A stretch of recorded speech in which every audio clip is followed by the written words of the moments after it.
Bukan Putri Delina, ternyata ini penyebab utama Sule dan Natalie Holzer memilih bercerai. Salah satu sahabat Sule, Dicky Chandra ungkap penyebab sang komedian dan Natalie Holzer bercerai. Bantah alasan yang menyebut karena Putri Delina. Pasca Natalie Holzer gugat cerai Sule, Putri Delina langsung jadi buah bibir. Banyak netizen yang menilai jika Putri adalah penyebab sang ayah dan ibu sambungnya berpisah. Namun pengakuan beda baru-baru ini diungkap oleh salah satu sahabat Sule, Dicky Chandra. Ia mengatakan jika Putri Delina bukanlah jadi akar penyebab Natalie gugat cerai Sule.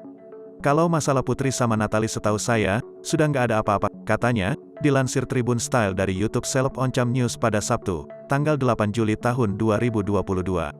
Lebih lanjut, Dicky Chandra pun mengungkap alasan keduanya memilih untuk bercerai. Perbedaan cara pandang menjadi salah satunya penyebabnya. Ya intinya mengklopkan satu sama lain. Natalie kan masih muda, masih banyak harapan. Misalkan Enjan masih terlalu cuek. Jangankan misalnya Natalie ke Enjan atau Putri, saya ke anak saya nomor 4 aja susah. Artinya kadang-kadang sikap anak kan gitu ya, ucap Dicky Chandra. Hal-hal kecil seperti itulah yang justru menjadi ujian berat bagi rumah tangga Sule dan Natalie.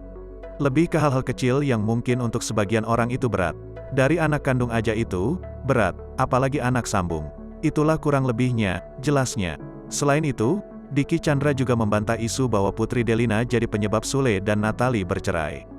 Saya lupa lebih tepatnya, jadi kesepakatan, cerai itu terjadi sebelum kejadian Putri, hadir di podcast Maya Estianti, tegas Dicky Chandra. Dan dua-duanya tidak dalam kondisi emosi, dua-duanya saling memahami, pungkasnya.